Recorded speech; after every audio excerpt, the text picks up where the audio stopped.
Tired, irrelevant troll Ann Coulter had to cancel her speech at Berkeley this week after the campus rescheduled her appearance due to security concerns and because the conservative student groups that originally asked her to come backed away. And now they're using the scheduling conflict as an iconic freedom of speech battle. I give you a lot of credit because you know you're walking into the lion's den at UC Berkeley. You did not cancel. Tell us what happened. I love that these strong Republican figureheads refer to the snowflake pansy student body of Berkeley as the lion's den. But before we get into all that, let's talk about Coulter, because some of you might not know who she is. And that's probably a good thing. Because Ann Coulter is the original hell demon that spawned the likes of Milo Yiannopoulos and Tomi Lahren. She's what some would call a provocateur, which is apparently the French word for batshit crazy person who says unimaginably awful things to desperately get attention. Don't believe me? Well, she first started gaining notoriety for writing a book called Godless, where she said awful things about 9/11 widows. These broads are millionaires, lionized on TV and in articles about them, reveling in their status as celebrities and stalked by grieferazzis. I've never seen people enjoying their husband's death so much. Yes.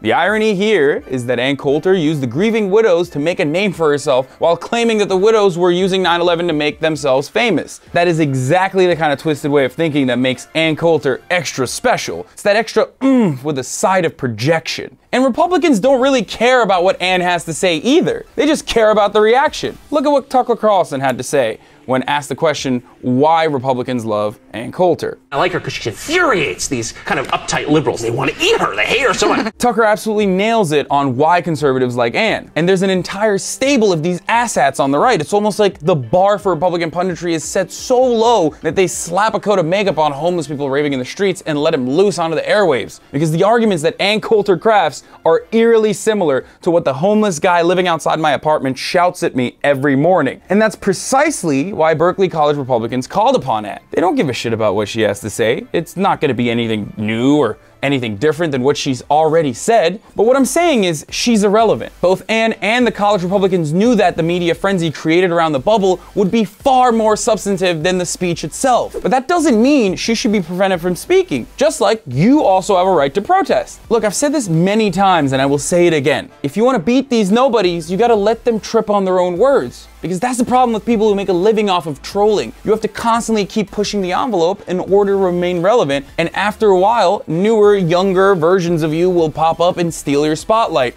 Tomi Lahren. Milo Yiannopoulos. Because think about it, these guys make a living off of delivering these speeches at college campuses. But how many times do you actually hear about it?